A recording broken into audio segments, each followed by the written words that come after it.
सुख चाहता हूँ, लेता हूँ, छूट जाता है,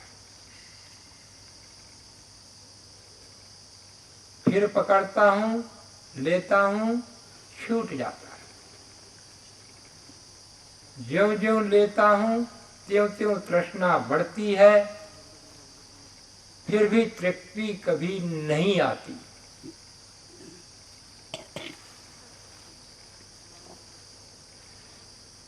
दुख जिसको मैं नहीं चाहता वो आने का नाम दुख है,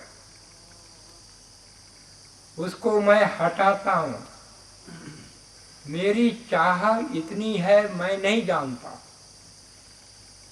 अनेक प्रकार के मेरी कामना है, जहाँ जहाँ कामना भंग होती है वहीं वहीं दुख देता हूँ। और फिर मैं उस दुख को हटाने का काम, और फिर और अन्य प्रकार से दुख आता है, क्योंकि कामनाएं मेरी अनंत है। कोई न कोई कामना टूटती है, फिर दुख आता है। ये ही मेरा जीवन है। उचित अनुचित ऐसा करते करते मैं जीता हूँ, और जीने पर भी अनुमान प्रमाण से देखता हूँ कोई भी पूरा दुख को हटा नहीं पाया, पूरा सुख को ले नहीं पाया। उस सुख की तृष्णा से ही दुख आया। सुख की तृष्णा छूटी नहीं, इसलिए दुख भी छूटा नहीं।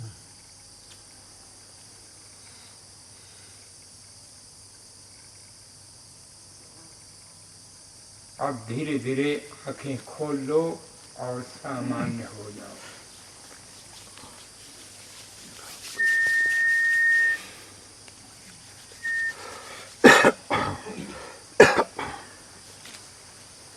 ये दो बातें आपने प्रत्यक्ष और अनुमान से देख ली।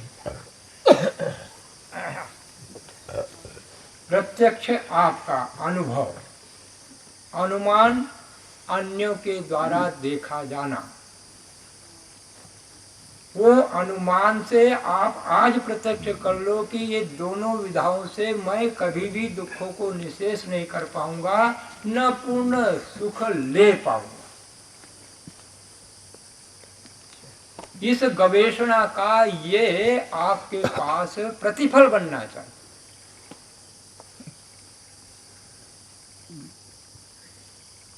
योग के प्रवेश के लिए ये प्रथम आपकी आवश्यकता है यथार्थ देखने की, नहीं तो योग नहीं अपनाया जाता। सुख की बाहर के विषयों से तृष्णा छूटती नहीं छूटती तो प्रयत्न करोगे।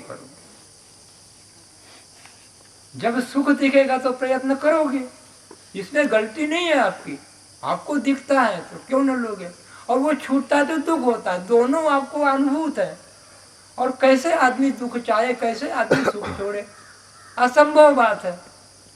आप कोई गलत काम थोड़ी करते, आपको जो दिखता है वही करते हो।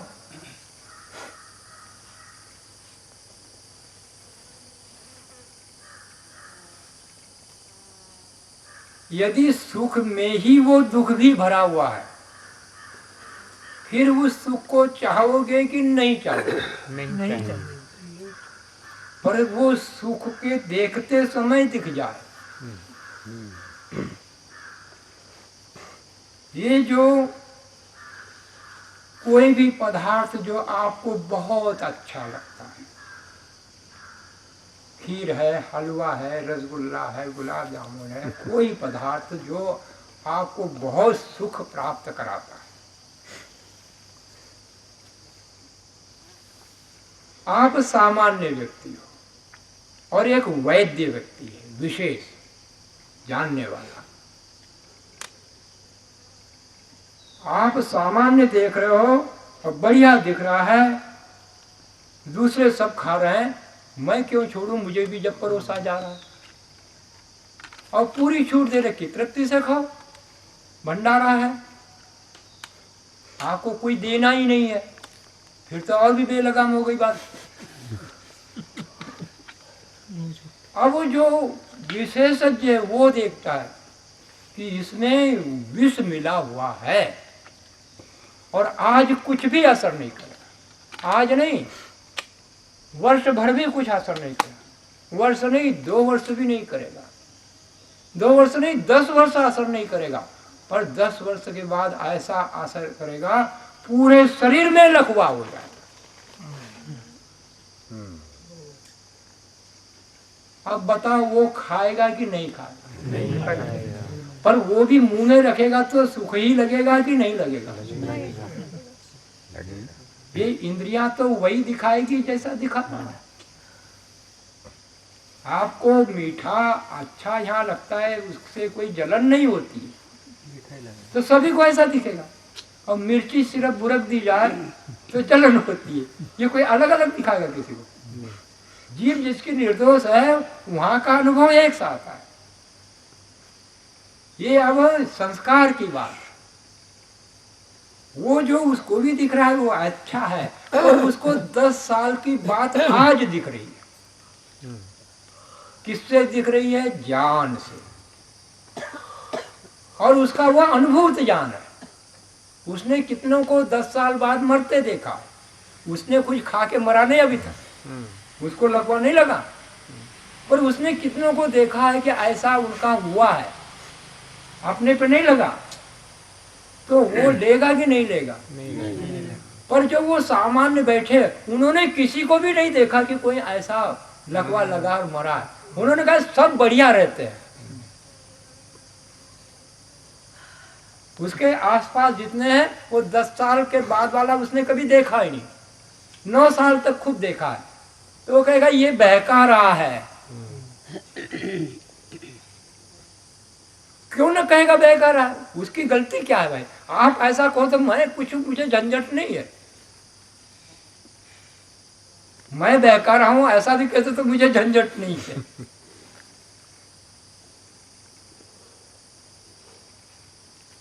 हमने अनुमान प्रमाण से देख लिया है, अनेकों को देख लिया। कोई तृप्त होके नहीं जाता, कोई दुख छुटा के नहीं जाता। और ऋषियों ने आगम प्रमाण से ऐसा कहा और हमने प्रत्यक्ष प्रमाण से देखा। अभी तक जितना हुआ उससे दोनों काम सफल नहीं। तो अनुमान प्रमाण को हमने आज ही मान लिया कि पक्का है। और आप नहीं मानो तो लगे रहो, आपके पास भी वो दिन आ जाएगा। हमारी कोई मनाही नहीं है। आप नहीं मानोगे तो मुझे कोई दर्द, कोई मुझे क्या कष्ट है? जो ऋषियों ने कहा वो अनुमान प्रमाण से हमको पक्का लगता है। और थोड़ा प्रत्यक्ष आया, अभी तक नहीं हुआ तो आगे नहीं होगा, हमको पूरा विश्वास होगा। अब जिसको नहीं विश्वास है तभी खोदो खादो। जब आप हार जाओ तब फिर सीखने के मेरे पास आ जाओ। आगे का रास्ता फिर कैसा खुलता है वो सिखा देंगे। बिना हारा हुआ व्यक्ति वो थोड़ा बहुत सुनेगा, कोई बात नहीं, अच्छी बातें हैं, बहुत अच्छी बातें हैं, बड़ी अच्छी बातें हैं, कोई दो मत नहीं, ऐसा ही होता होगा। ऐसा ही मेरे पिताजी का हुआ था, सबको हुआ था। ठीक है, पर अभी से ऐसे करो, कैसा करूँगा? अभी तो मैं शरीर का जवान हूँ, कमा सकता हूँ, धमा सकता हूँ, मेरी पद प्रतिष्ठा ले सकता हूँ, ऐश्वर्य भोग सकता हूँ, दूसरों की प्रशंसा ले सकता हूँ। तो उसको आज से छोड़ दूं, क्या फायदा है? आपके पास आपके संस्कार ये बोलेंगे। मैं नहीं बोल रहा, आपको समझाने के लिए भीतर आपके रखे हुए दूत, ये कुसंस्कार ठीक है कहते हैं, पर अब इतना थोड़ी, थोड़ा थोड़ा हो गया तो क्या हो गया? विष थोड़ा सा खाया तो 20 साल बाद प्रभाव करेगा, आज तो खाएगी ना। ये है तात्कालिक निर्णय वाला व्यक्ति, सामान्य। योगी व्यक्ति अंतिम को आज अनुभव में ले लेता है, विज्ञान से, वो रितम भरा प्रज्ञा से। वो जागृत हो गया, आपको भी दिखेगा, आप भी नहीं छूओगे। एक सामान्य नेत्र है, एक वो वैद्य के नेत्र है ज्ञान के। ऐसे ही योगाभ्यास करोगे, रितम भरा पैदा होगी।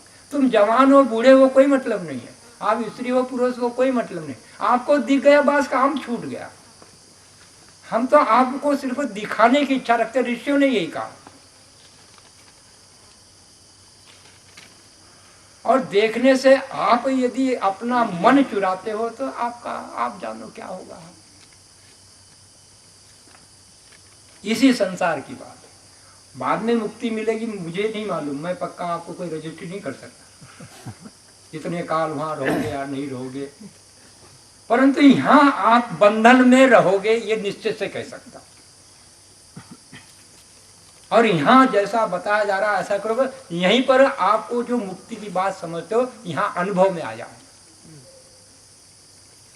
यह निश्चित हम अपने अनुभव से कहें।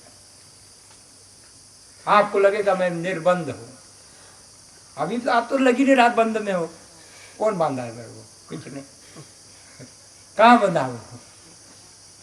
अब वहां खाने के लिए बैठाया आपको, गुलाब जामुन परोस रहे, सबको एक एक दिया, फिर दोबारा देने वाला आया, आपने कहा मुझे दो, वो आगे बढ़ गया दूसरे को दे गया। फिर आया वो, अरे मेरे को छोड़ दिया, मेरे को दे पहले, वो फिर आया गया और उसको तीसरा भी दे दिया। आप बताओ आप पर क्या बीतेगी। वो व्यक्ति खतरनाक है कि नहीं है? उसका अन्याय सहन कर रहे हो, उसके अन्याय का दुख आ रहा है, आपके राग का दुख नहीं है ना। ये है बंधन, बिना मारे डंडे मिल रहे हैं आपको।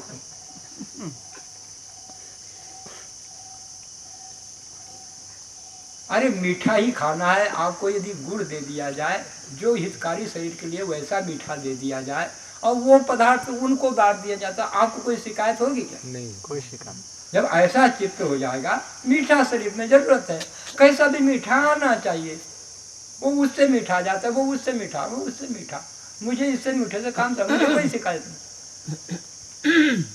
आप डंडे पड़ेंगे भीतर क्या? नहीं। ये आपका बंधन है कि नहीं है, और आपकी मुक्ति आपके हाथ में कि नहीं है?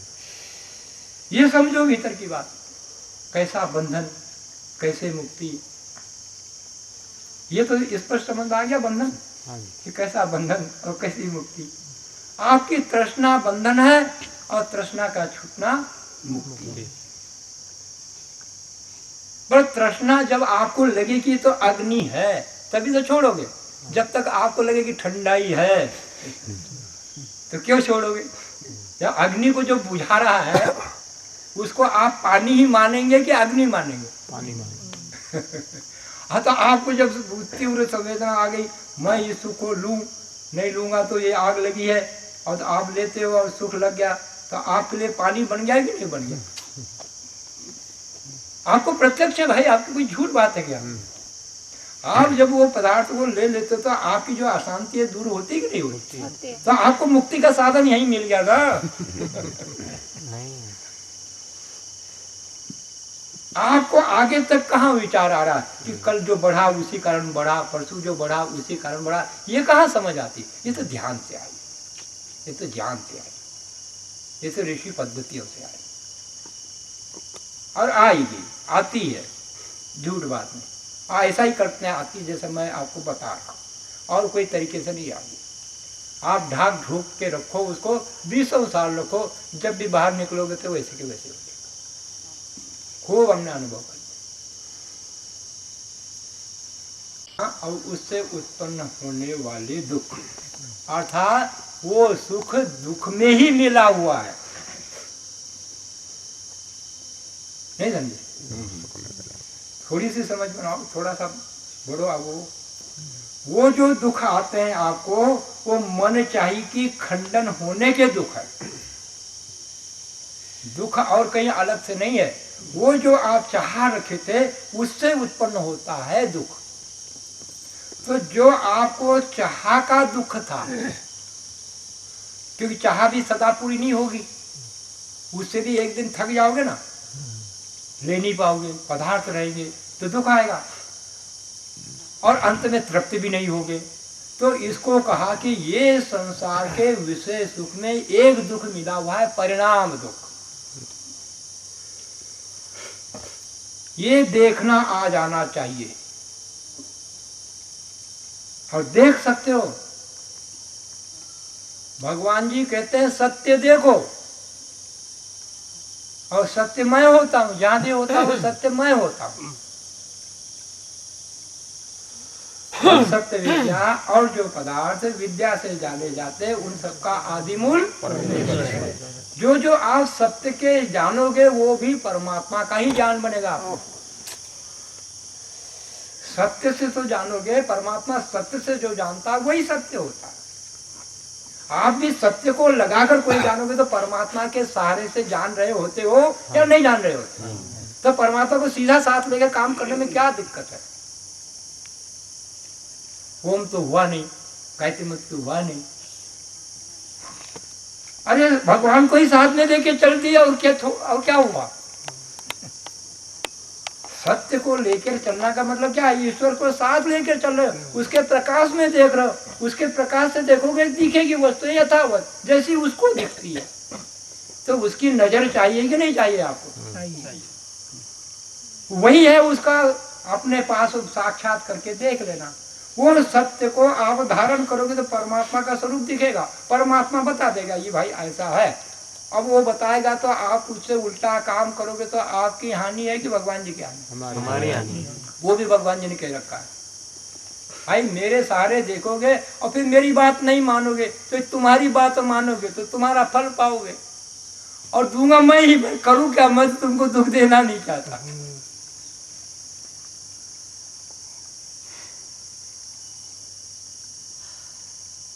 तो एक आपने देख लिया तृष्णा का दुख और उसमें मिला परिणाम दुख, और दूसरा भी आपने देख लिया अभी कि कोई न कोई कामना भंग होती है तभी दुख आता, बिना कामना भंग हुए दुख नहीं। तो ये भी कामना का दुख, कामना न हो तो भंग होगी कोई चीज, और भंग नहीं होगी तो दुख आएगा क्या? नहीं आएगा। तो ऋषि कहते हैं एक परिणाम दुख होता है, एक ताप दुख, कामनाओं के भंग होने। और जब तक आपकी तृष्णा नहीं छूटेगी तब तक कामना भंग होने के दुख भी आते रहेंगे।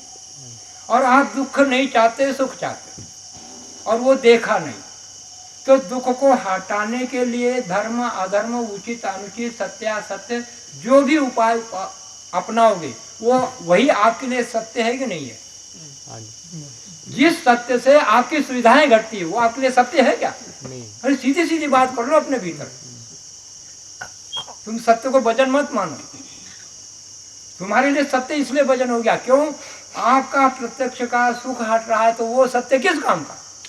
वो कोई सत्य हो सकता जो सुख छुड़ा?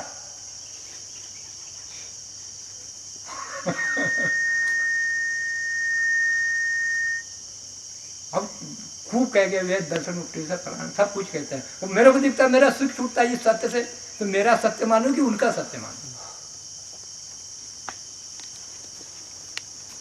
आपकी जो यथा कथा है उसको दर्शन करते चलोगे तो कुछ सूझ बनेगी। आपको मैं अपराध बोध कराना नहीं चाहता, आप जो कर रहे हो वो वैसा ही करा जा सकता है, उससे अच्छा नहीं किया जा सकता। तो इसलिए आप उचित अनुचित करोगे, दुख हटाने के लिए भी सुख पाने के लिए, और वो आपके स्वभाव में है, वो मिला हुआ है, स्वभाव है। सुख नहीं, दुख नहीं चाहना, सुख चाहना। इसलिए आप जो भी साधनों से दुख हटाओ वो आपका धर्म होता है, वो आपका सत्य होता है, वो आपका सत्य है। और जिस साधनों से आपको सुख आ जाए वो आपका सब कुछ। ये दो बातें तो दिखा दी कि ऐसा करके भी आप सफल नहीं होगे, ये तीसरी बात पक्की मान लो। ऐसा कर लोगे तब भी सफल नहीं होगे, इसको पका लिया। समझे नित्यानंद? हाँ, कोई न कोई हाथ तानने की जरूरत नहीं पड़ेगी, बहुत सरल भगवान ये काम है। वो कहता है काहे को जोर लगाता है, क्यों मैं?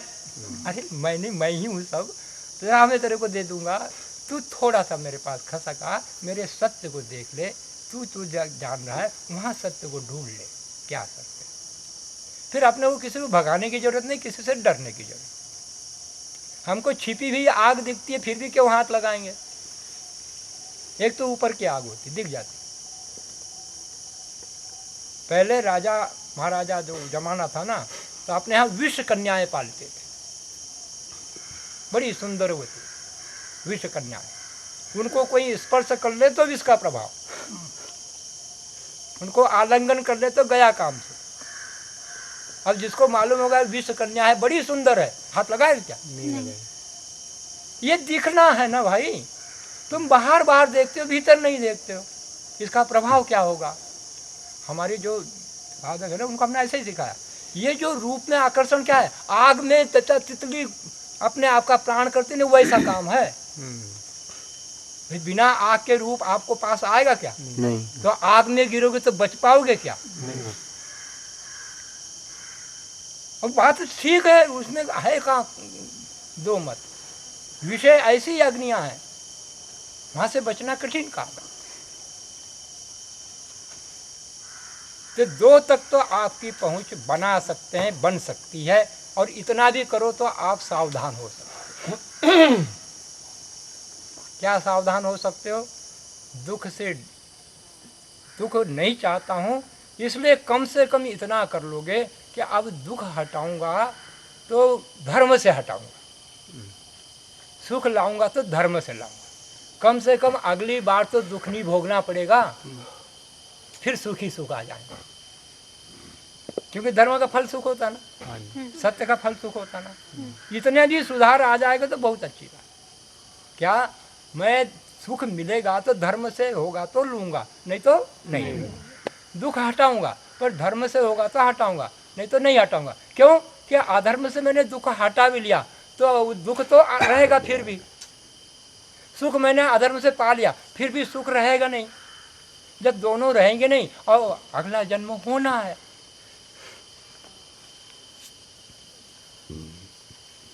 उस भय से इतना सुधर सकते, किससे? अगला जन्म होना है।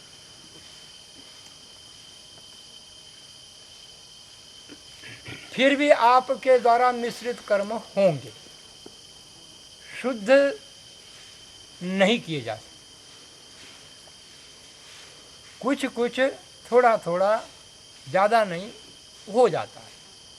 भूल से, असावधानी से असत्य भी हो जाता है, थोड़ा सा चोरी का काम भी हो जाता है, थोड़ा थोड़ा हो जाता है, किसी को मालूम भी नहीं पड़ा, हमको भी नहीं मालूम हुआ। ऐसा ही होता है, संसार के सुख में हो जाता है, दुख में हो जाता है। अब आपका शरीर छूट गया, इसको तो देख नहीं सकते आप। अपने शरीर छूटने के पहले सबके शरीर छूटेंगे आपके साथ, इसको पहले देखना पड़ेगा। ऐसा थोड़ी अपना शरीर छूट गया, हंस लिया और हो गया। अपना शरीर का छूटने का मतलब है जितनी धन संपत्ता, परिवार आदि है, सब तो छूटेगा ही छूटेगा। शरीर आपका छूट जाए, बाकी आपके पास रहेंगे क्या? नहीं, कुछ नहीं रहेंगे। तो उनका रहना भी आपके लिए क्या काम का है? अब वो रहे भी तो वो खूब रोएंगे, मेरे दादा, मेरे मामा, मेरे काका, मेरे बाप, मेरे भाई, मेरे पति। उससे आपको क्या मिलना जुलना है बेटा? आपके फोटो टांगेंगे, माला पालेंगे, आपकी वो खूब बढ़िया अर्थी निकालेंगे, यहाँ से वहाँ तक हवन सामग्री खूब बढ़िया। आपको क्या लेना देना होगा भाई? कुछ नहीं। तो आज से ही सोच लो कि छूटे हुए हैं।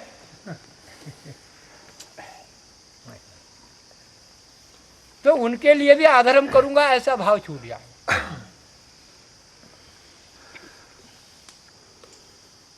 ये सब बातें जो ऋषियों ने कही, उसको प्रत्यक्ष करने के लिए ऐसा ऐसा करना पड़ेगा।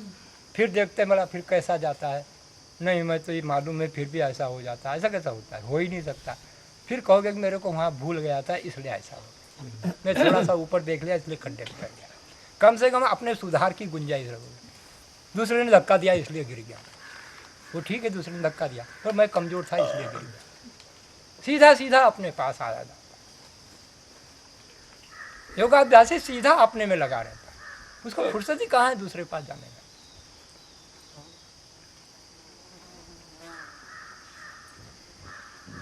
तो तीसरा, इस सुख में संस्कार दुख मिला हुआ है। ये तो आपको पुनर्जन्म पर विश्वास हो जाए, और जैसे अनुमान प्रमाण से यहाँ देखते हो, अनुमान प्रमाण से वो भी दिख जाए, तब जाके आप सचेत हो सकते, तो नहीं होते। इसके पहले थे कि नहीं थे? इसके बाद भी रहोगे। अब क्या करो, अनुमान प्रमाण तो ऐसा ही है। जब आप एक जगह मानने वाले दूसरी जगह क्यों नहीं मानोगे? इसके पहले थे तो आगे रहोगे कि नहीं? अब इस बात को अपनी पकड़ो तुम, मैं पहले था, मैं पहले था, मैं पहले था, आगे रहूंगा, आगे रहूंगा। इस समय सुख दुख भोग रहे हो कि नहीं भोग रहे हो? भोग रहे हो। और फिर एक ही चाहते हो कि दोनों चाहते हो? एक ही चाहते हो। अब आपकी शर्तों पर मैं तो कह रहा हूँ। पर जब उचित अनुचित कर्म करके यहाँ से जाओगे, कितने हिस्से में भी करके जाओ, योगी की दृष्टि चल रही है अब।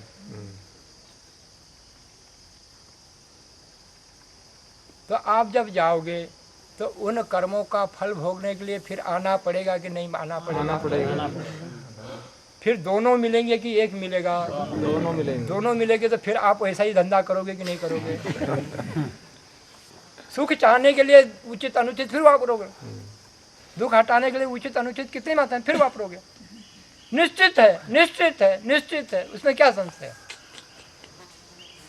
जब पीछा मान लिया जाएगा तो अगले मानने से छूटोगे नहीं। नहीं तो उसको भी कह दो कि वो भी नहीं था, आगे भी नहीं रहेगा। चार बाग बन जाओ, चार बाग बन जाओ और कोई परिणाम देख लो तो अभी भी सुधर जाओ।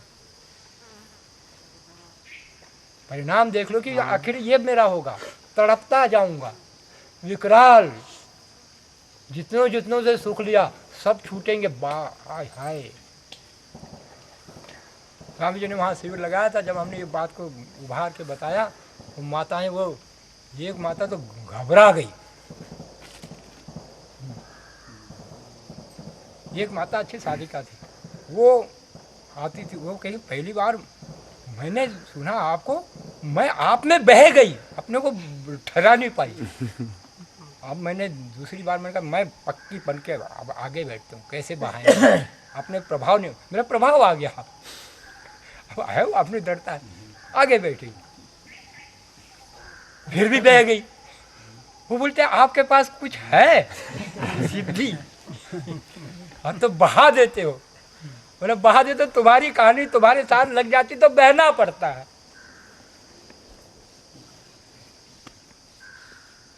तुम कितने ढीठ हो भीतर से, फिर भी बहना पड़ेगा, क्योंकि आपका अनुभव है ना। नहीं मानेंगे, नहीं मानेंगे। अब अपने को तो कैसा झुटलाओगे भाई?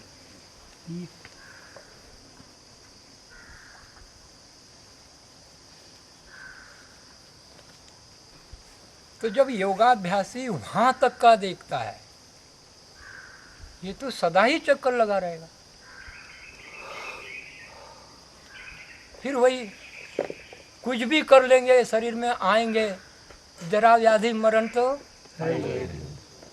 इनसे तो बचना ही नहीं हो सकता, किसी तरह नहीं बचना हो सकता। वो कहेगा हम जवानी में मर जाएंगे, तो कोई बात हुई? कौन मरना चाहता है बताओ?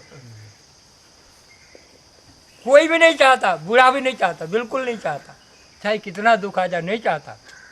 वो ऐसी बातें कर ले कि नहीं मैं तो भगवान के लिए जीना चाहता हूँ, ऐसा करता हूँ, ऐसा। और अत्यंत वेदनाएं शरीर में हो जाए, उस समय भगवान को मानने वाला भी कहेगा बस भगवान अब उठा ले। वो भीतर से आप नहीं जानते हो, वो भी नहीं जानता, वो वास्तव में वो दुख से छूटना चाह रहा है, मरना नहीं चाह रहा। यदि जितने बूढ़े हैं वापस जवानी आ जाए तो जाना चाहोगे कि नहीं चाहोगे? अब काल को जाए, वो तो मजबूरी थी।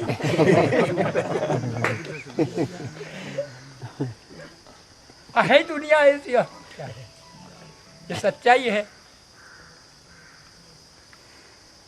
और जब योगी कहता है भाई ये ऐसा होगा ही होगा, होगा ही होगा, फिर वो संयोग वियोग भी होगा ही होगा, भाई बहन माता पिता कोई ना कोई होंगे ही होंगे, कभी कोई बाधक भी आएंगे ही आएंगे। कितना मैं सज्जन ले लूँ तो दुनिया तुम्हारी सज्जन बन जाएगी क्या? नहीं। भाई नित्यानंद जी बड़े साधक हैं, नहीं इनको साधना करने दो, कोई भी कील ठोकने वाला है। तुमको कौन चैन से रहने देने वाला है? दुनिया तुम्हारे समर्थक बन जाएगी।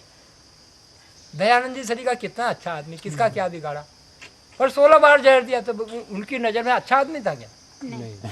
कब से कब ये नष्ट हो जाए भैया, बहुत खुरापात कर रहा है। तो आपको नहीं कोई खुरापात वाला मानते, फिर दुख मिलेगा कि नहीं मिलेगा? वो परिणाम कह लो चाहे कुछ कह लो। वो योगी सोचता है ऐसा ही होता रहेगा। ये दुख जब आता है तो जन्मांतर तक का साक्षात हो रहा है, तब उसको समझता है कि हाँ आएगा आएगा आएगा आएगा। उसको दिखता है, जैसा आप अभी परिणाम दुख देख सकते हो ना थोड़ा थोड़ा, अनुमान प्रमाण से ये देखो क्या हो रहा है, ये मेरा भी होगा। क्यों जी प्रतिभा जी, ऋचा जी देखो ये आप ही हो, कोई दूसरा थोड़ी है।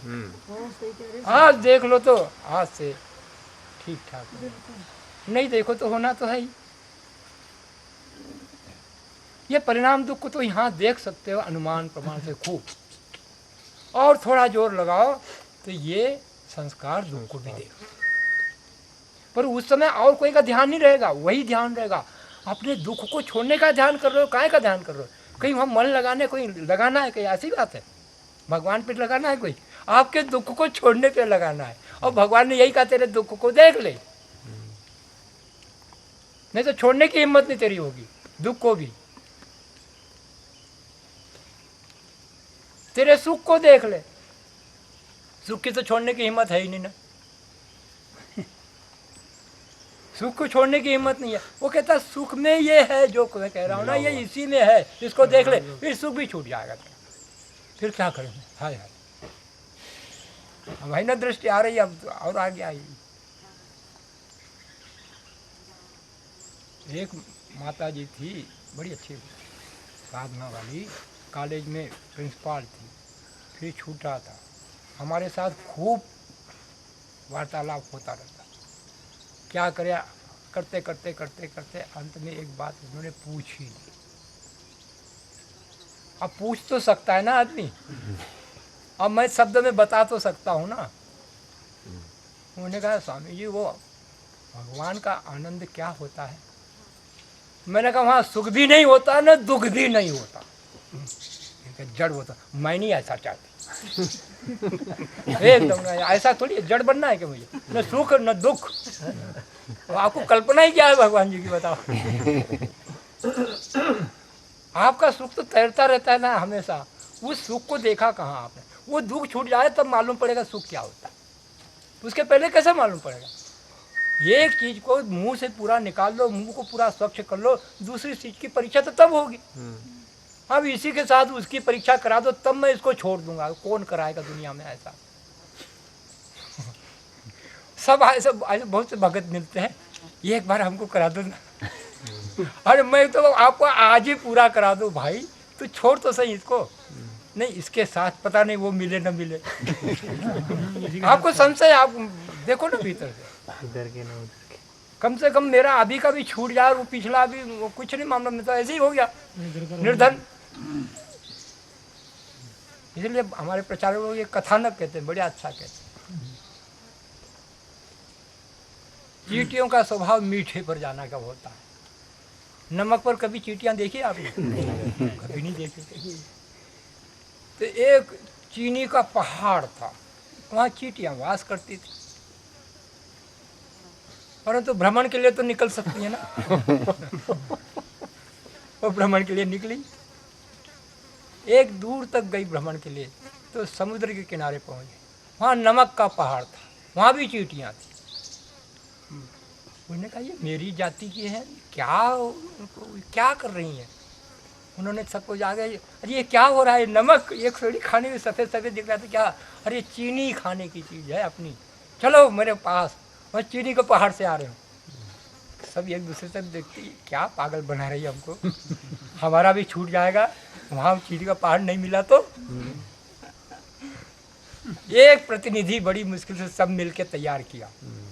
भाई तू जा एक बार देखा, यदि इसकी बात सत्य लगेगी फिर चलेंगे। और उसको भेजा, वो गई साथ में, वो भी ऐसी मूर्ख थोड़ी थी गई साथ में शक्कर के पहाड़ पर ले गई उसको, देख कैसा मीठा है। कहाँ है मीठा, कुछ भी स्वाद नहीं आ रहा है। वो समझ गई तेरे मुंह में कुछ है। हाँ है, क्या है, वो नमक की डली। पता नहीं तेरे यहाँ मिले या नहीं मिले, इसलिए मैं अपना थोड़ा साथ में लाई हूँ। उसने कहा उसको निकाल तो स्वाद आएगा, नहीं तो नहीं आएगा। तो थोड़ी देर ऐसा खाली जगह आती जहाँ कुछ नहीं होता, सुख छूट जाता ना, तो कुछ नहीं होता। बस थोड़ी सी संधि होती है, उसके बाद तो माला माल हो जाती है। और वो संधि के लिए आप तैयार नहीं होगी सर, पता नहीं ये छूटा और वो मिले न मिले, पर ये तो पक्का छूटेगा, ये तो पक्का है ना। परिणाम देख लो, वो परिणाम को देखना नहीं चाहते, आज नहीं छोड़ेंगे। जब जबरदस्ती होगा तब देखा जाएगा, जबरदस्ती से छोड़ने वाले। उसका भी एक कथानक व्यवहारिक है। बंदरों को पहले पकड़ते थे, अभी तो पिंजरे विंजरे नाना प्रकार से पकड़ते। क्या करते थे बंदर, जैसे ये आम पर आते हैं, आम का फला हुआ खूब, तो इसके नीचे जमीन में एक घड़ा गाड़ देते थे। वो घड़े का मुंह बड़ा सकरा होता और भीतर चने फुला कर रख देते। बंदर बड़ा लोभी होता। वो आदमी इधर उधर हो गए, बंदर नीचे उतरा और दिखा चने। अब वो आया, उतरा काहे के लिए बताओ? उसी के लिए उतरा ना। फिर हाथ डालेगा कि नहीं डालेगा? ऐसा कोई मूर्ख है वो? माल दिख रहा है, कोई दिख नहीं रहा, तो फिर क्यों ना हाथ डालेगा? उसने हाथ डाला तो बड़ी मुश्किल से गया, सकरा था। अब भीतर डाला काहे के लिए? लाने के लिए कि ऐसा ही लाने के लिए? चना लाने के लिए डाला है कि ऐसा खुला लाने के लिए है जी? हाँ, चना लाने के लिए तो डाला ही है, उतरा ही है। अब उसने भर लिया, अब निकालेगा तो निकलेगा कि नहीं निकलेगा? नहीं निकलेगा। और वो छोड़ देते तो आने का मतलब ही क्या रहा? बड़ी मुट्ठी वो ऐसा मूर्ख नहीं, वो कहता छोड़ दिया तो आने का मतलब क्या हो गया? वो वैसे ही बांध के रखता। वो शिकारी आता है, पकड़ता है, डंडे मारता है, तो हाथ फिर छूटेंगे कि नहीं? चले और फंदा भी आ गया। चने भी छूट गए, फंदा भी आ गया। ये सुख को पकड़ के रखोगे, छूटेगा नहीं। तुम कहते मैंने जिया ही फिर काहे के लिए? सुख के लिए तो जी रहा हूँ। अरे आप आज ही से छोड़ने कहते हो, डंडा पड़ेगा तब छोड़ेंगे। अब आपकी बात आप जानो, हमें क्या। और आज से छोड़ना नहीं, दिखना तो छूट जाता है। कितना परिश्रम से आपने वो खीर बनाई, वो छिपकली गिर गई, आप नहीं खाओगे भाई, दिख गई ना। ये योग है, ये योग है ऐसा दिखाने वाला। जो आंख से नहीं दिखता वो भीतर से दिखता। और ये ऐसा ही नहीं कि अब वो जिसको दिखता है उसको दे दो, वो नहीं खाएगा, नहीं खाएगा तो प्रमाण हो जाएगा इसको दिख रहा है भीतर। तो ये तीसरा दुख है संस्कार दुख। उसको ऐसा ही लगता है जैसे ही वैसे तेली का बैल तरीके घूम रहा हूँ मैं। उसको एकदम लगता है मैं आँख पर पट्टी बांध कर घूम रहा हूँ और कह रहा हूँ कि यात्रा हो रही है, और जब खुलेगी तब वहीं का वहीं। हम ऐसे ही पट्टी बांधकर इस दुनिया के चक्कर में घूमते हैं, वहीं कहीं वहीं होते हैं, पर चक्कर लगाने से समझ लेते हैं बड़ी यात्रा कर दी, मैंने इतना कमाया, इतना धमाया, मकान बनाया। आप एक दूसरे को क्या बात करते बताओ? इसके सिवा आपके पास है क्या? कौन सी नौकरी करते हैं, आपका बेटा क्या करता है, आपके घर कार है क्या है? और आपको इसके अलावा कौन सा विषय है जो इसको चर्चा करो? भगवान जी कोई चर्चा का विषय भगवान का? वो कभी बैठेंगे, मंदिर में जाएंगे, सत्संग में जाएंगे, आपस में हम लोग भगवान की चर्चा करें, ये क्या है कि कोई हमको रोग लग गया? क्यों पूछे किसी भाई तू संध्या करता है कि नहीं? उसकी व्यक्तिगत बात है, ऐसा पूछना कोई अच्छा शोभा देता है? ये पूछ सकते भाई आज तुम क्या खाए? एक दुख बचा। अब उसको भी देखते हैं। शराबी, कबाबी, व्यभिचारी, जो भी वो काम करता है अपने सुख की इच्छा से ही करता है कि दुख की इच्छा से? और उसको सुख लगता भी है कि नहीं लगता है? लगता है। इसका मतलब सुख उसमें है कि नहीं है? मानना पड़ेगा ना, उसको लगता है तो होगा। चलिए तो है।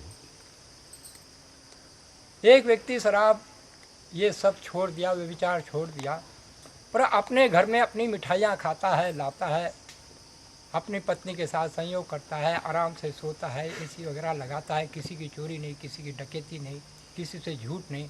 वो आदमी तो अपने को सुखी मानता है कि नहीं मानता है? मानता है। क्यों नहीं माने? वो भी अपना सुखी मान रहा है, ये भी सुखी मान रहा है।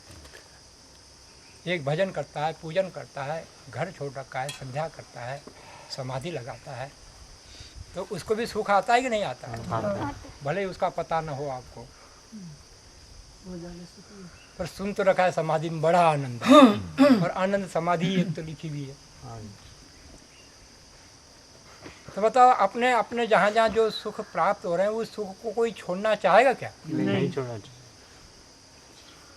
समाधि वाला समाधि को छोड़ना नहीं चाहता, गृहस्थी वाला गृहस्थी को छोड़ना चाहता, शराबी शराबी के क्यों सुख छूट रहा है भाई? और वो समाधि वाला कहता है गृहस्थी में क्या सुख रखा है, गृहस्थी वाला कहता है शराब में क्या सुख रखा है। एक दूसरे को उल्टा भी तो बता रहे हैं ना। जी हाँ। पर सुख तो सभी को आ रहा है। अब इसको समझो गहरी बात को, सुखता से, धैर्यता से। प्रकृति के मूल तत्व हैं सत्व, रज, तम। कितने हैं? सत्व, रज, तम। सत्व, रज, तम। तम का फल है दुख, मोह, अज्ञान। रज का फल है दुख और सत का फल है सुख। ये तीनों ऐसे विपरीत गुण वाले हैं। इनका कोई सामंजस्य है क्या? नहीं। एक तो है सुख, एक है दुख, एक है अज्ञान। पर तीनों इतने विपरीत होते हुए भी संगठित रहते हैं। मात्राएं अलग अलग हो सकती है पर रहते हैं सदा संगठित। कभी एक ऊपर होता है तो फिर दूसरा ऊपर आता है, तो फिर तीसरा ऊपर आता है। ये घूमते रहते हैं। एक आया तो ऐसा ही नहीं रहेगा। तो तमोगुणी वाला जो व्यक्ति गांजा, भंग, शराब, व्यभिचार जो करता है उसके पास भी दुख आता है कि नहीं आता है? और जो रजोगुणी है उसके पास भी दुख आता है कि नहीं आता है? और जो सतोगुणी है उसके पास भी दुख आता है कि नहीं आता है? जो समाधि तक गया है, वशीकार संज्ञा का वैराग्य तक प्राप्त कर लिया है, उसके पास दुख आते रहते, क्लेश वाले दुख, ऋषि की परिभाषा की। पर जैसे वो तमोगुणी को दुख नहीं दिखता, जैसे वो रजोगुणी को दुख नहीं दिखता, वैसे वो सतोगुणी को भी दुख नहीं दिखता। समाधि में क्या दुख है? ऊंची बात आ रही है। अब उसने ये सूक्ष्मता से देख लिया, ये सुख भी निरंतर नहीं रहेगा, क्योंकि प्रकृति के 3 गुण है, उसमें से छोटा थोड़ा सा भी अंश यदि सतोगुण का है उससे सुख आता है। पर उसमें रजोगुण भी मिला है, तमोगुण भी मिला है। वही कालांतर में फिर रजोगुण उद्भव होकर दुख देता है। दुख और कोई बाहर का नहीं है, उस सतोगुण के भीतर का ही दुख है। और जो अज्ञान आता है वो देखने नहीं देता कि उस सतोगुण का दुख है, इसलिए वो उसी में रमता रहता है। अब उसके अपने अनुभव पर अभी दिखा देते हैं आपको। देखेंगे अनुभव पर? हाँ जी हाँ, जरूर। थक तो नहीं गए? बिल्कुल। आप ऐसा नहीं पूछते कि आप नहीं थकते। मेरे पर भी नहीं, आपको करुणा नहीं आती है क्योंकि आप भी थक जाते हो। छोड़ो छोड़ो, आप नहीं। चलो तो बैठो। आपकी दृष्टि से भी आपको दिखा देंगे।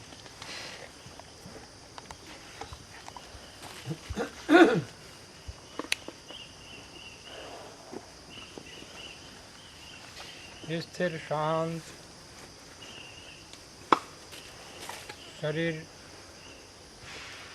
हिलाना नहीं है, आंखें खोलना नहीं है। बहुत सूक्ष्म भाव से जा रहे हैं, जैसे एक नट रस्सी पर जाता है। दोनों ओर बड़ी बड़ी खाइयां हैं, थोड़ी सी दृष्टि इधर हो गई उधर हो गई, खाई में एकदम चकनाचूर। आप भी ऐसी सूक्ष्मता को देखने जा रहे हैं, जिसको दिख गया तो कल्याण ही कल्याण, नहीं दिखा तो चकनाचूर। ऐसा भाव बनाओ, ऐसा ही है।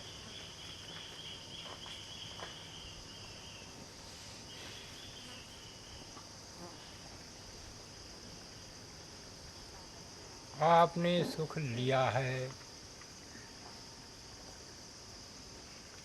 किसी भी विषय से लेते समय शुद्ध सुख दिखा है,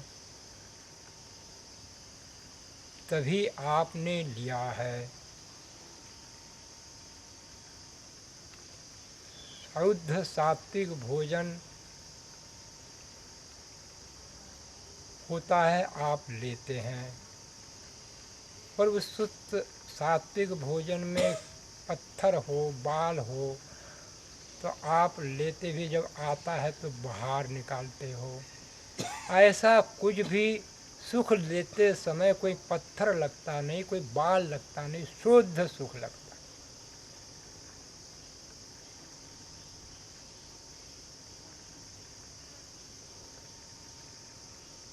इसीलिए ले पाते हो, अन्यथा पत्थर सा लगे, बाल सा लगे तो उसको बाहर निकाल दो। आपका अनुभव लेते समय शुद्ध होता है सुख।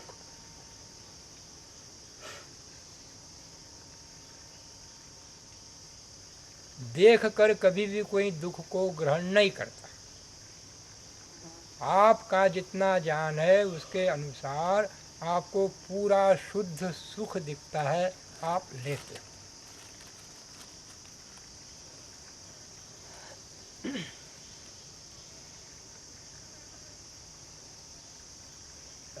खूब देखो, अपनी सत्यता को देखो।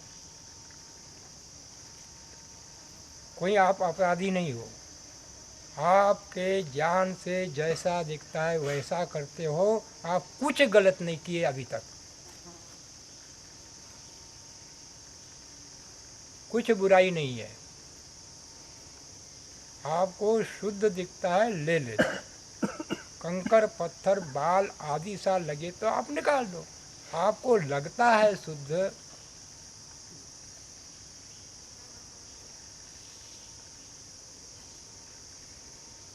तीनों गुण होते हैं। उस समय जब आपको शुद्ध सुख लगता है, वो सतो गुण का होता है। वो वास्तव में शुद्ध सुख होता है। उस समय उसमें आप जो अनुभव करते हो वो रजोगुण और तमोगुण का उस समय में अनुभव नहीं आता।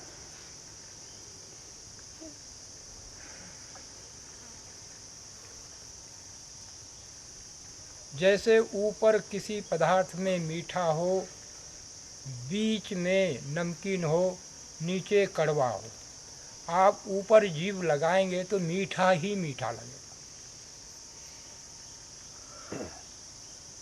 कोई आपकी भूल नहीं है, कोई आप अपराध नहीं करते हो, कोई गलत काम नहीं करते हो। आपको सुख ही सुख लगता है। अपनी ईमानदारी से आप सुख को लेते हो, और सुख का ही तो जीवन है।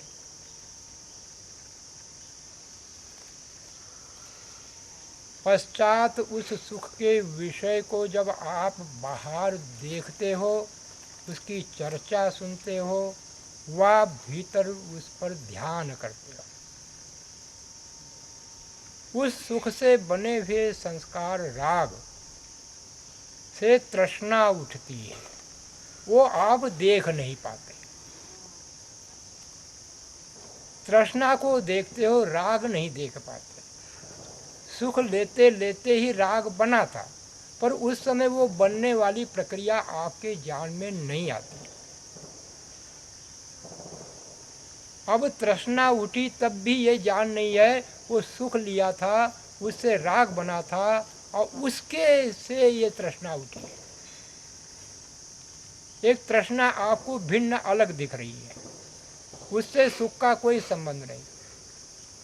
हाँ, संबंध इतना, अब उस सुख के लिए इच्छा है, तृष्णा है, लालसा है, और वो तृष्णा लालसा अशांति पैदा करती, बेचैनी, व्याकुलता। ये आपका ठीक ठीक अनुभव है। जिससे सुख लिया है, रस लिया है, उस वस्तु का ध्यान आने पर, चर्चा सुनने पर, देखने पर इच्छा का जागृत होना स्वाभाविक धर्म है, और इच्छा जागृति होने पर अशांति होना स्वाभाविक धर्म है, और अशांति को मिटाना आपका स्वाभाविक धर्म है। पर यह अशांति आई कहाँ से? जो वो सतोगुण में रजोगुण था, अब वो खड़ा हुआ है, वो सुख का ही उत्पाद है, सुख से इतर उत्पाद नहीं है। ये आप अंतर नहीं कर पाते। सुख में छुपा हुआ ऊपर जो आपको मीठा था, मीठा ही था, पर जब अब मीठा खत्म हुआ तो उसके पश्चात उसी में से नमकीन निकला है।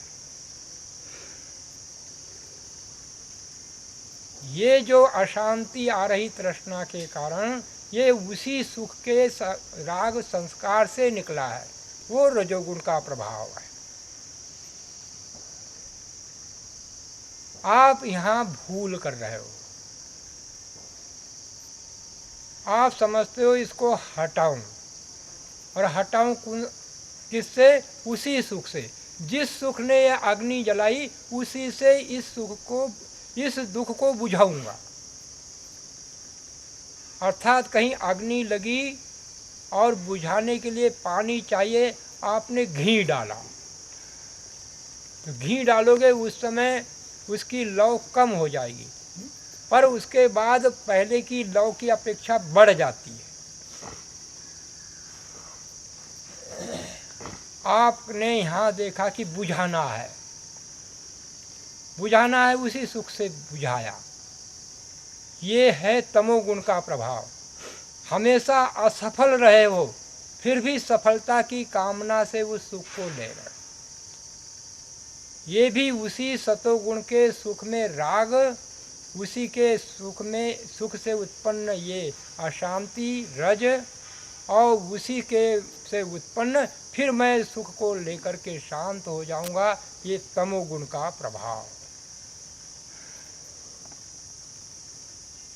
एक को भी लोगे तीनों गुण सदा ही सदा ही सदा ही सदा ही रहेंगे, ये शाश्वत सिद्धांत है। कोई भी सृष्टि में इन गुणों को पृथक पृथक नहीं कर सकता, यहाँ तक कि परमात्मा भी नहीं कर सकता।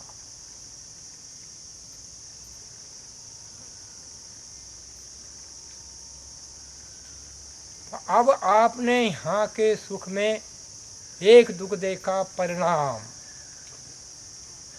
एक दुख देखा ताप, एक दुख देखा संस्कार, और ये दुख देख रहे हो गुण वृत्ति विरोध, जो सबसे बड़ा जघन्य है। असंभव की कभी संभावना होती ही नहीं। दुख नहीं चाहिए तो ये चारों दुखों से युक्त यहाँ का सुख लेना ही नहीं चाहिए, क्योंकि सुख एक भाग और दुख चार भाग। इसलिए विवेकी योगाभ्यासी यहाँ के सुख को भी दुख में ही गिनता है। अब उसके लिए सुख नाम की वस्तु कहीं संसार में रही ही नहीं, जहाँ तृष्णा जगाए, जहाँ के लिए इच्छा उठाए।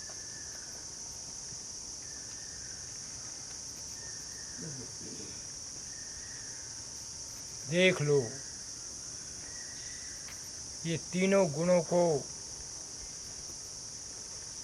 कैसे उठते हैं, कैसा मैं बहक जाता हूँ, कैसा फिर पुराने उसी रास्ते पर चला जाता हूँ। इसको देखो।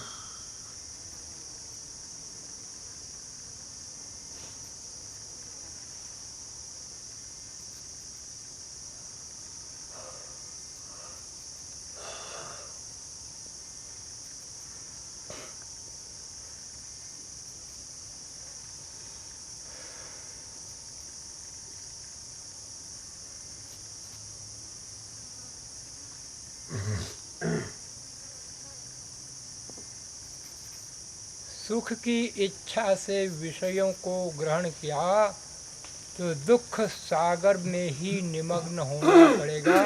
इसको देखो।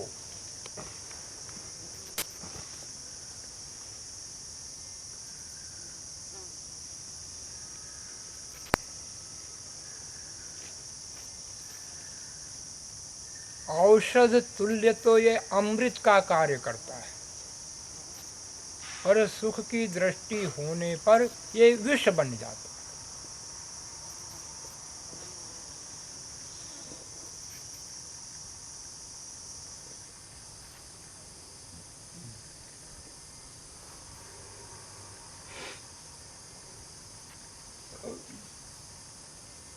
अपने अनुभव को उभार कर आप स्वयं ध्यान से देख रहे हो, सूक्ष्मता से जान रहे हो।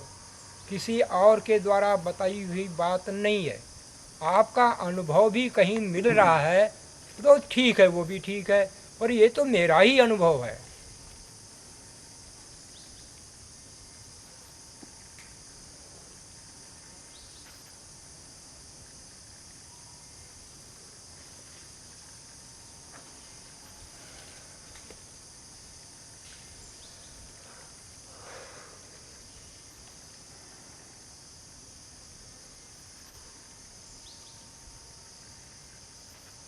आइए धीरे धीरे बाहर।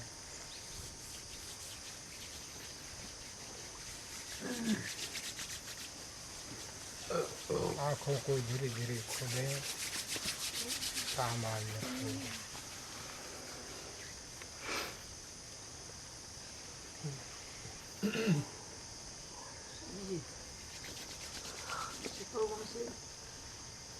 छूटने का क्या हुआ?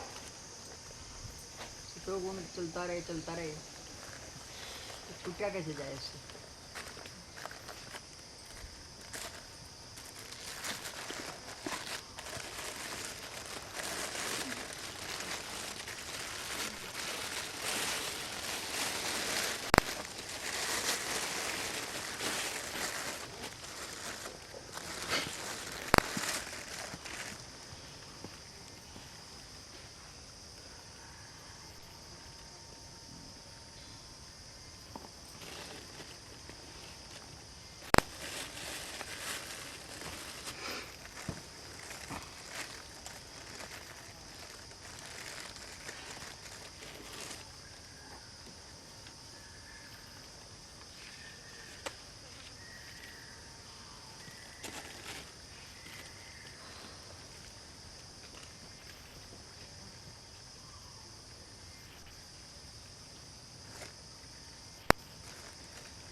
तो प्रतिपाद्य विषय है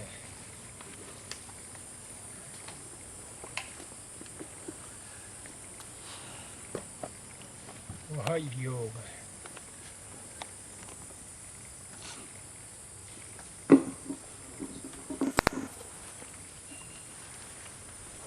और वो योग को उपलब्ध कैसा किया जाए उसका विधान है।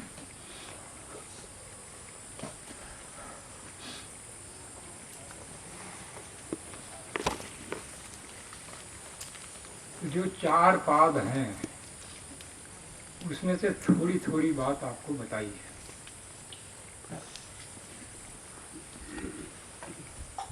आज जो कार्य कराया वो दूसरे पाद से संबंध रखता है, क्रम है उसका समझने का।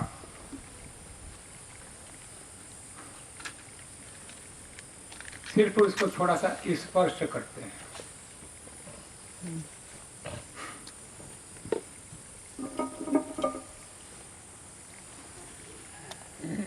ये प्रकरण जहाँ से प्रारंभ हुआ है वहाँ से हम थोड़ा ज्ञान बनाते हैं।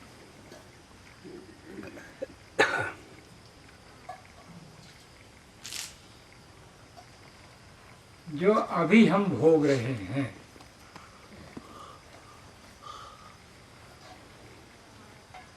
कुछ तो पूर्व के कर्माशय के फल हैं और कुछ अभी कर रहे हैं उसके फल हैं और अभी कर्म भी कर रहे हैं। फिर जो शेष रह जाएंगे फिर उसके लिए शरीर धारण करना पड़ेगा।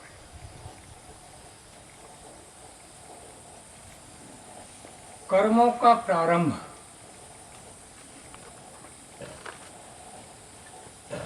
जब क्लेशों को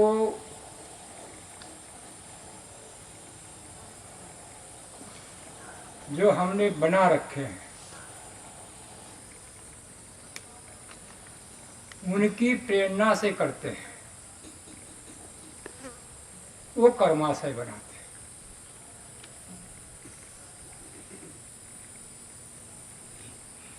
और उस कर्माशय के फल 2 प्रकार के होते हैं, सुख और दुख। क्योंकि क्लेश के मूल से जो प्रेरित होकर कर्म किए जाते हैं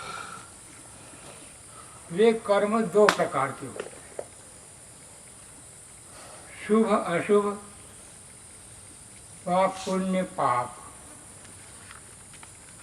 या धर्म अधर्म या सत्यासत्य।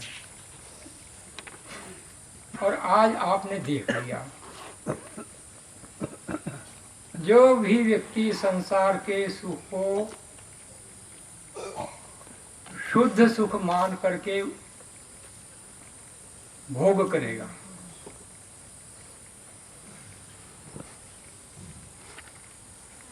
तो उसकी वासना बन जाएगी। वासना को समझो, जो सुख भोगा भोग करके एक संस्कार बना जिसका नाम है राग, और उससे जो इच्छा जगी फिर भोग की वो है वासना। अब उस वासना से प्रेरित होकर कर्म करेगा व्यक्ति, और वासना की पूर्ति हो उसके लिए धर्म पूर्वक भी करेगा अधर्म पूर्वक भी करेगा, तो फल दोनों का मिलेगा, धर्म का भी मिलेगा अधर्म का भी मिलेगा। अब ये विवेचन वहां चल रहा है।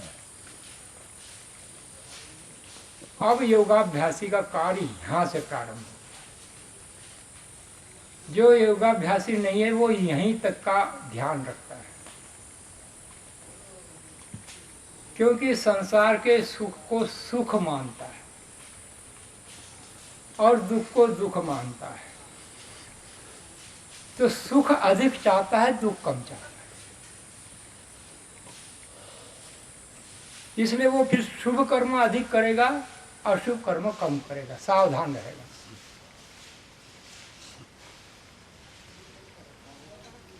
तो सामान्य संसार में जो योगाभ्यासी है विशेष, उनको छोड़कर सभी कोई ऐसे ही कर्म करते हैं। तमोगुणी होते हैं तो अधिक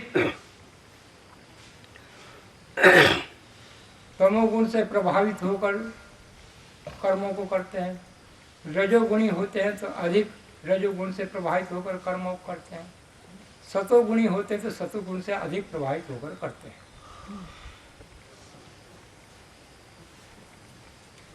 अब योगाभ्यासी व्यक्ति उसको सूक्ष्मता से देखता है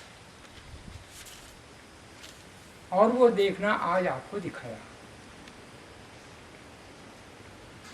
कि सुख में भी 4 प्रकार के दुखों को देखता है। लौकिक उदाहरणों से और अच्छी प्रकार समझिए। 1 किलो गेहूं है और उसमें 4 किलो मिट्टी कचरा आदि है, और ऐसा आप गेहूं ले करके घर लाओ तो कोई उसको गेहूं कहेगा कि मिट्टी कहेगा? मिट्टी कहेगा। गेहूं कहेगा, मिट्टी मिला कहेगा। वो। मिट्टी कहेगा। आप ठीक ठीक व्यवहार की बात को समझो। मिट्टी भैया क्या मिट्टी ले आए हो? और आप सही का बुद्धिमान के गेहूं नहीं दिख रहा है। भैया गेहूं दिख रहा है, वो ऐसा काम क्या करेगा? लाओ मैं अभी इसको सब कर लूं, पिसवा लूं, क्या काम देगा वो अलग अलग नहीं किया जा सकता कंकड़ मिट्टी। आप तो यहाँ कंकड़ मिट्टी अलग कर लो। वो जो बता रहे हैं 4 से मिला हुआ रहता है।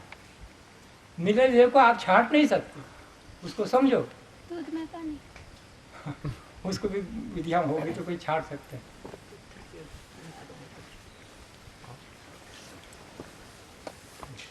आपको निर्णय बता दिया प्रातः काल, भाई परमात्मा भी नहीं हलक कर सकता, फिर और किसकी ताकत है? प्रकृति के स्वभाव को कोई नहीं बदल सकता, कोई उसके धर्म को बदल नहीं सकता। तो ऋषि यही कह रहे हैं कि इसमें 4 प्रकार का दुख मिला हुआ है सुख। वो कहेगा ये कहाँ का गेहूं है? ये तो पूरा कचरा है। कभी गेहूं के लोभ में इसको खाऊंगा तो कितनी बुरी हालत होगी। अलग करने का कोई विधान नहीं है। आप समझो राजा राम जी सगरे थे आप यहाँ? था। हाँ, तो समझो इसको, विधान नहीं है ना। तो फिर कहेगा कि नहीं, हम तो इसको गेहूं मानते ही नहीं है और इसको हमको भोज्य पदार्थ बनाना ही नहीं। ये योगाभ्यासी का है। अब उसमें सूत्र आता है, यहां से योग का शुरू होता है। वो कहते हैं हेयम दुखम अनागतम, दुख से पूरा जीवन भरा हुआ। वो देखा योग, तो भोग लिए तो भोग लिए, भोगा जा रहा है, भोगा जा रहा है।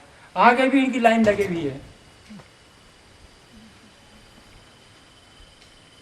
वो कहता है वो लाइन को कैसे समाप्त करूं? जो भोग गया वो तो भोग गया, अब जो है सो है। तो आगे ये लाइन ऐसी न चलती रहे।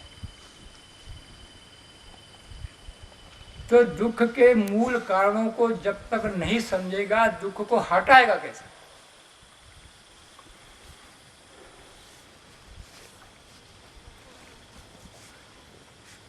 ये ऋषियों की पद्धति और ऋषियों के विषय को ठीक अर्थ में जानना बहुत श्रम साध्य है। क्यों? हमारे स्तर कम हो गए इसलिए। तो सूत्र आता है दृष्टि दृश्यो संयोगो हे हेतु। हे कहते हैं जो छोड़ने योग्य है। ये पारिभाषिक शब्द हैं अपने दर्शन के। वहां भी कहा था हेयम दुखम अनागतम। कौन सा दुख छोड़ने योग्य है? जो आने वाला। तो हे शब्द काय का वाचक है? त्याज्य दुख। यहां भी वही अर्थ ले रहे हैं। दृष्टि दृश्यो संयोगो हे हेतु। अब तो कुछ भी कहो, ये शरीर से संबंध बने बिना दुख सुख भोगा जाता है कि नहीं भोगा जाता? नहीं होगा जाता। तो आपको मूल पर पहुंचना पड़ेगा। यहाँ कितने आप ऐसा ऐसा वैसा कर लो, यहाँ पूरी न्याय व्यवस्था कर दो। फिर न्याय व्यवस्था के बाद भी तो सुखी भोगोगे ना। और वो सुख 4 दुखों से युक्त होगा ना। तो वो कहता है ये देह धारण करना और आत्मा का इसके साथ योग हो जाना, ये है दुख का कारण। अब छोटी मोटी बात नहीं सोचता। यहाँ गए सब संसार उसके सामने शून्य हो गया, मैं रह गया और मेरा चित्त रह गया, उसको प्रकृति के। तो जब तक इनका संबंध नहीं होता तब तक आप दुख नहीं भोग सकते। अब सुख की चर्चा ही खत्म हो गई है ना, तो हम सुख शब्द को उच्चारित नहीं करेंगे, रहा ही नहीं तो उच्चारित करने से क्या लाभ। ये दो मिले कि दुख की लाइन लग गई। अब कहता है ये तो मिल चुके हैं, अभी तो मिल चुके ना, अब क्या करें। तो पहला काम तो करोगे आप ये कि वो जो कर्म करने की प्रवृत्ति है वो क्लेशों से नहीं करेंगे। पहले के बनाए हुए ना, सुख भोगा था तो राग बना हुआ था, दुख भोगा था तो द्वेष बना हुआ था। अब और कोई सुख देगा और कोई दुख देगा, फिर आप सुख वाले को सम्मान दोगे, दुख वाले को अपमान दोगे, तो आप किससे वो काम करने की प्रेरणा प्राप्त कर रहे हो? क्लेशों, राग और द्वेष क्लेशों से। तो ऐसे काम करना बंद कर, ये कर्म अब नहीं करना, उनकी प्रेरणा से नहीं करना, विवेक पूर्वक करना। आगे फिर वो कहते हैं तदभावा संयोगात भावो हानम तद विषय कैवल्यम। अंतिम बात कहते हैं भाई कोई भी हो उसके मूल कारण को समझो और मूल को हटा दो तो बाकी सब पूरा कार्य हट जाएगा। हम जीवन में दुख तो हटाते हैं पर दुख के मूल कारण को जाने बिना हटाते हैं, इसलिए वो दुख थोड़े से आपको ऐसे लगते कि हट गए और फिर वही के वही खड़े।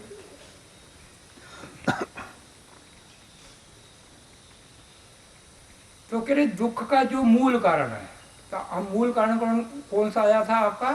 ये शरीर का और आत्मा का संयोग।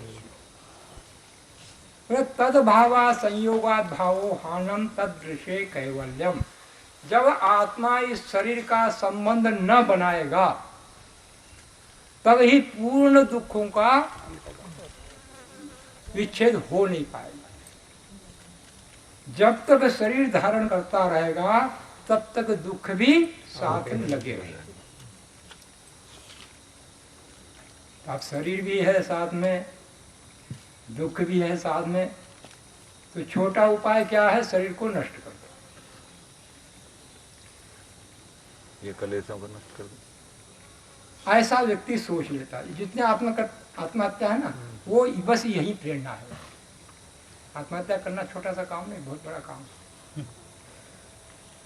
वो उसके उस समय में वो जो शरीर को छोड़ता है या शरीर को नष्ट करने की इच्छा से उसके साथ कुछ करता है, यही भाव रहता है ये शरीर है तो मैं दुख हो रहा हूँ, शरीर से छूट जाऊंगा तो दुख छूट जाए। और योगी भी यहीं पर आता है, पर वो उपाय ढूंढता है ये शरीर कैसे बना मेरे पास और अब कैसे नहीं बन सकता, उस विचार को देखता है। तो चौथा सूत्र फिर महर्षि पतंजलि कहते हैं विवेक ख्याते अविप्लवा हानोपाय। जो विवेक है, एक तो आपका था अविवेक, अज्ञान, अविद्या। अब यहाँ कह रहे हैं विवेक, ज्ञान, विद्या। वो विद्या पूर्ण स्थिर रूप से स्थापित हो जाए, जिसको कि हिला डुला नहीं सकते, अचल। ऐसी विद्या बन जाने पर वो संयोग हट जाता है। आज जो हमने कहा प्रातः काल दोनों कक्षाओं में, उसको मिल करके यहाँ पर उसका विचार करें।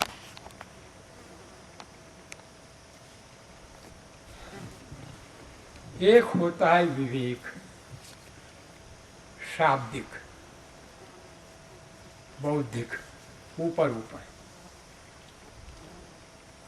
दूसरा होता है उस विवेक को मनन के द्वारा थोड़ी गहराई देना, निसंशय होना। उसी विवेक को आगे ले जा करके फिर बुद्धि पर ध्यान योग से समाधि हो करके उसको निश्चय बनाना और फिर उससे कर्म करना। ये 4 श्रेणी है उस विवेक को विवेक ख्याति तक ले जाने के लिए।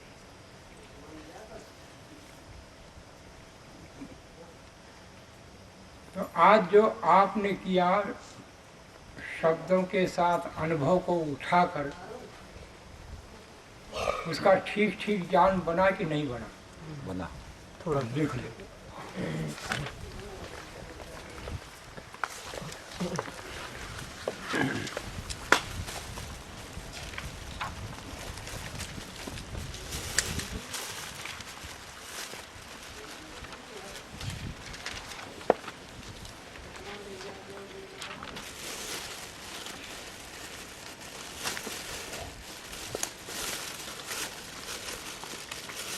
कारण है, दूसरा कार्य। संस्कार से उत्पन्न होती है वासना। वासनाओं का क्रियान्वयन किया जाता है, उनकी तृप्ति की जाती है, उससे बनते हैं संस्कार। फिर उन संस्कारों से उठती है वासना। ठीक है, ये इनको पूछो। हाँ आप हाँ बैठे लो, बैठो। गुरुकुल से आएंगे स्वामी जी से पूछो, किताब देंगे। तत्व ज्ञान की सात्विक होने से, सिर्फ सात्विक ज्ञान होने से ही हो जाता है जी ये मुक्त। हाँ। तात्विक ज्ञान ना, शाब्दिक ज्ञान हो गया जी। हाँ हाँ, और आचरण में उसने करया नहीं, फिर तो नहीं होता जी। नहीं होता।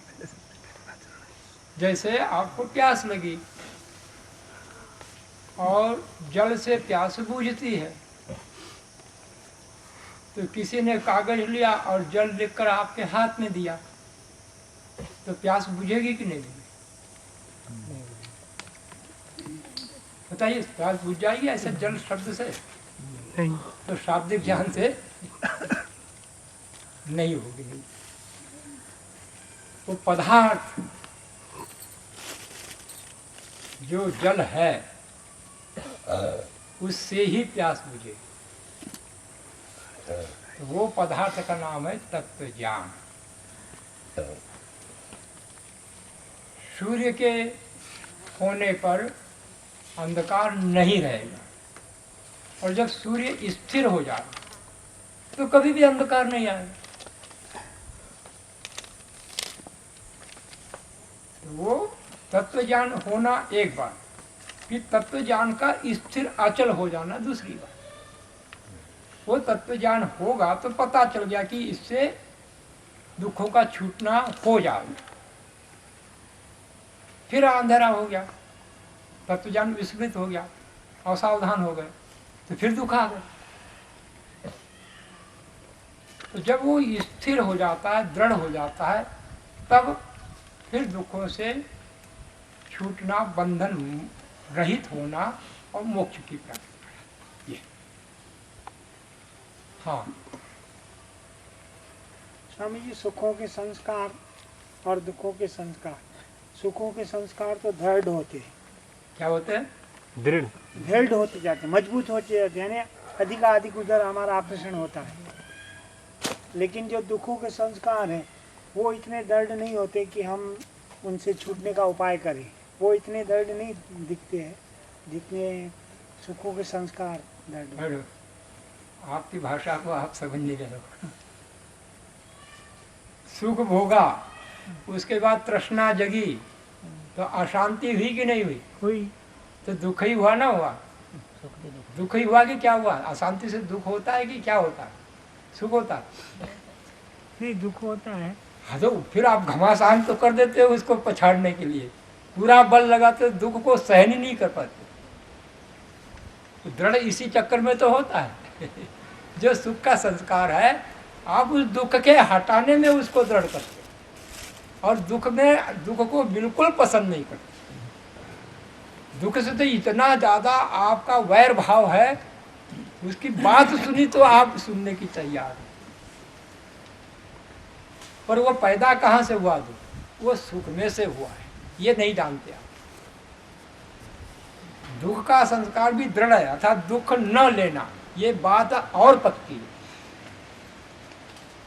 हम लोग कहते हैं ना, दुख का उसका दृढ़ नहीं है, उसको भगाने की इच्छा नहीं होती, तो फिर सुख पाने की इच्छा काहे के लिए? वो दुखों को भगा कर तो चाहते हो सुख ना। सुख न भागे तो दुख के मतलब ही नहीं रहा। तो दुख को तो आप क्षण भर भी पसंद नहीं करते। यह आपका समझदारी का प्रश्न नहीं है। आप कहोगे चारों प्रकार के, एक सुख में चारों प्रकार के दुख की अनुभूति नहीं होती, वो एक अलग विषय हो सकता है। परंतु दुख नहीं चाहना ये दृढ़ आपका स्वभाव है, संस्कार नहीं, स्वभाव है दुख न चाहना। हाँ, स्वामी आपने 4 प्रकार के दुख बताए संसार में, और तो फिर हमें हमेशा जो व्यवहारिक जीवन में चेहरा लटका के निराश में जीवन जीना चाहिए कि सब जगह मतलब 4 प्रकार के दुख हैं, दुखी दुख हैं, तो फिर हम व्यवहारिक जीवन कैसे जिएंगे?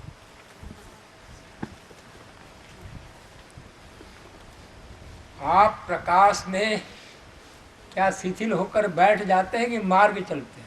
मार्ग चलते, तो बहुत प्रसन्नता से चलते हैं कि दुखी होकर चलते हैं? मस्ती से चलते। अंधेरे में तो बड़ा दुख होता है, जी हाँ। बड़ा भय लगता है, चल ही नहीं पाता, व्यवहार ही नहीं कर पाता।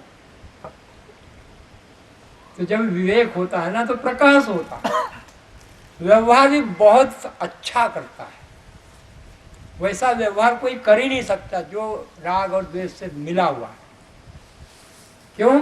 सबसे व्यवहार करता है, किसी से दुख नहीं लेता और सुख बांटता रहता है। बताओ उसको क्या कमी है? उसका व्यवहार कितना कुशल होगा? वो काहे को उदास होगा? उदास तो ये दिखेंगे उसको, ये देखो रो रहे हैं बेचारे।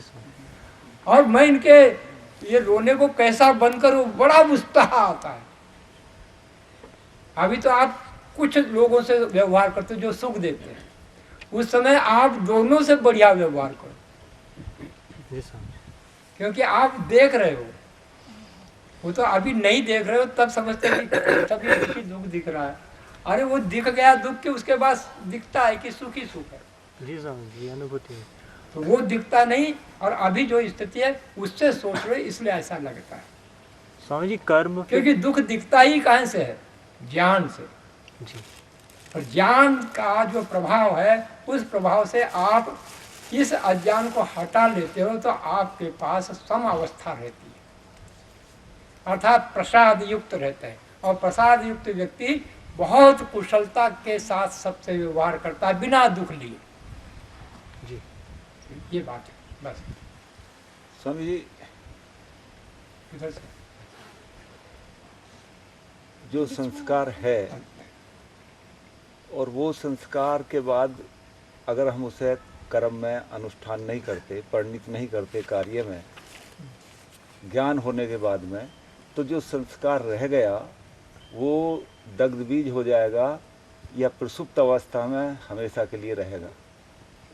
वो आज आपको प्रातः काल थोड़ा वो गंभीर विषय लिया था, तो उसकी आपको समझ नहीं बनी, उनको गहरे ही समझना पड़ेगा। तब उपयोग में आप कब नहीं लेते? जब पदार्थ नहीं होता। नहीं, देखो सीधा सामान बाहर की बात समझो, ऐसा अपने मन की कल्पना से मत बताओ क्या व्यवहार नहीं लेता। सामान होगा तो व्यवहार लेगा, सामान नहीं रहेगा तभी व्यवहार बंद होगा। मैं एक उदाहरण से समझाता हूँ आपको। हाँ, नहीं मैं आपको बता दिया अभी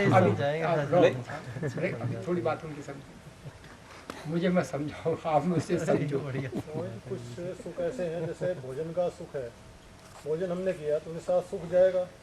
ये भोजन करेंगे हाँ हाँ तो भोजन के साथ भोजन का सुख जाएगा, हाँ हाँ उसका राग बनेगा, उससे हाँ। कैसे बचाए? हाँ, राग तब बनता है जब भीतर अज्ञान होता है। अज्ञान नहीं होता, जैसा लगता है वैसा लगता है। तो लगना है क्या, जीभ बदल जाएगी। जिसको जैसा स्वाद देना है, ये तो आपके थर्मामीटर हैं पांचों, और वो बताते हैं ये ऐसा है, वो वैसा है, वो वैसा है, वो वैसा है। यदि आपको बुखार चढ़ गई तो आपको कड़वी दवा पिलाई जाती है, अत्यंत तीव्र कड़वी। तो बताओ आपके जीभ को क्या अच्छी लगती है? पर क्या उससे द्वेष होता है? नहीं होता। अब नहीं लूंगा, मैं नहीं लूंगा। उन्होंने कहा 3 खुराक लेना, तो लोगे कि नहीं लोगे? लेनी पड़ेगी। तो लाभ के लिए लेते हैं कि स्वास्थ्य। हाँ, तो यही तो बात है। वो भी वो सुख के नहीं लेने देता, वो लाभ के लिए लेता है। जैसे उसको सुख और दुख नहीं है, तो अनुभव होता है वैसा ही, पर लाभ की दृष्टि से।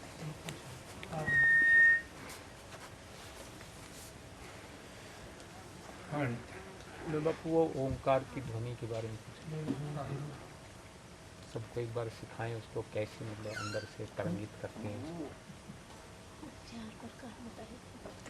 सिखाई है, सिखा देंगे आपसे। नहीं, जब आप करते हैं तो सारे मिलकर करते हैं तो फिर वो बदल जाता है उसका वो। क्योंकि अलग अलग सबके स्तर है ना। हाँ, अब हमारे साथ ईश्वर कृपा से हम शब्द, अर्थ, संबंध, भाव चारों इकट्ठे होकर वो ध्वनि होती है। और किसी के पास यदि स्वर ही अच्छा हो तो वो हमारे स्वर में स्वर मिलाएगा, कम से कम उतना तो कर ही सकता है ना। पर जिसका स्वर भी मिलाने का स्तर नहीं है तो स्वर भी नहीं मिलाएगा, तो वहीं गड़बड़ हो गई। और यदि आपका व्यक्तिगत आप यदि अपने साथ हैं, उनके स्वर को दबा दोगे भीतर से, उसका प्रभाव नहीं लोगे। जिनका स्वर मिलता नहीं, आप अपने स्वर में रहोगे, वो सब मिलकर भी आप उसको छाट लोगे। जब आप अपने शब्द के, अर्थ के, संबंध के, भाव के साथ चौथे स्तर तक पहुंच जाओगे, कितने ये करते रहे, वो कहे ये करे, कोई वो करे, आपको कोई फर्क नहीं पड़ेगा। जब तक हम भी स्वर के साथ सुख ले रहे हैं तब वो फर्क पड़ जाता है। ये बाधा डाल रहा है, आता नहीं जाता, जबरदस्ती करता है तब लगता है। नहीं तो वो लगता है, वो उनको अपने को ही सुनता है, दूसरों को स्थगित कर देता है। मैं तो ये चाह रहा था ना सभी लोगों को ये लाभ मिले, मैंने अनुभव किया तो अपना। सभी लोग उस स्तर को थोड़ा थोड़ा बनाएंगे तो सबको लाभ होगा। और कम से कम स्वर का तो लाभ हो ही सकता आप है। स्वयं भी ये कहते हैं जब हाँ जी, हाँ। कि पहले मतलब मैं बोलूँगा तो कोई भी रुकता नहीं है, वो सब शुरू हो जाते हैं पहले से ही। नहीं, अभी उनको कह दिया ना कि समझ मैं शुरू नहीं क्या पाते। करूँगा, मिल जाया करो। अब हम पहले करेंगे और फिर बाद में आप उसका अनुकरण करना, ऐसा अभ्यास कराएंगे। ऐसा हाँ। कराते भी हैं, वहाँ जरा ठीक भी होता है, हाँ, तो वैसा भी करा लेंगे, अच्छी बात है।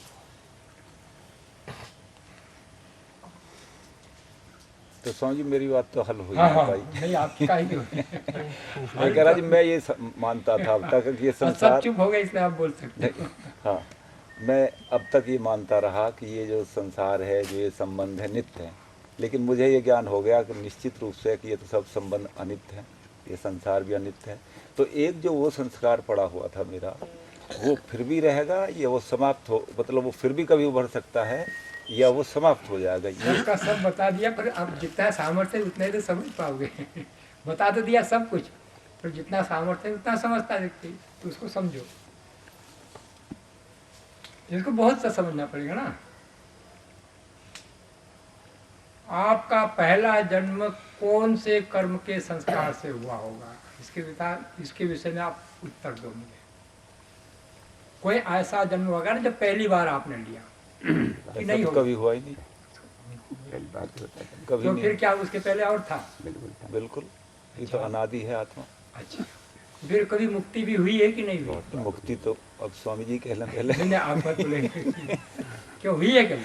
क्यों नहीं हुई है पता नहीं, कितनी बार हुई मुझे ज्ञान तो नहीं है, लेकिन अनुमान से लगता है हुई होगी। तो इसका मतलब संस्कार शेष रहते होंगे ना। हाँ, मतलब संस्कार, हाँ, जन्म तो हो ही नहीं सकता बिना संस्कार शेष रहे। फिर तो रहते ही, आपका उत्तर आपके पास आ गया। तो मतलब यही था, दग्ध बीज नहीं होते। जितने होते हैं वहां तक आवश्यकता पड़ती है उतने होते हैं, बाकी के रह जाते हैं। मतलब हो भी जाते हैं, रह भी जाते हैं। हाँ, दोनों बात हुई ना। वासनाएं रह भी जाती है। देखो ऐसा है, जैसे ऋषिदान ने मनुष्य की योनि के विषय में बताया, इसके साथ इसको जोड़ करके थोड़ा देखो।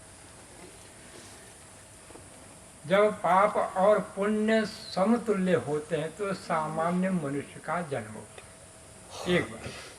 जब पाप अधिक और पुण्य कम होते हैं तो मनुष्य से इतर योनि में। तो पुण्य तो उसके पास भी है, पुण्य है ना उसके पास, फिर क्यों गया वहां?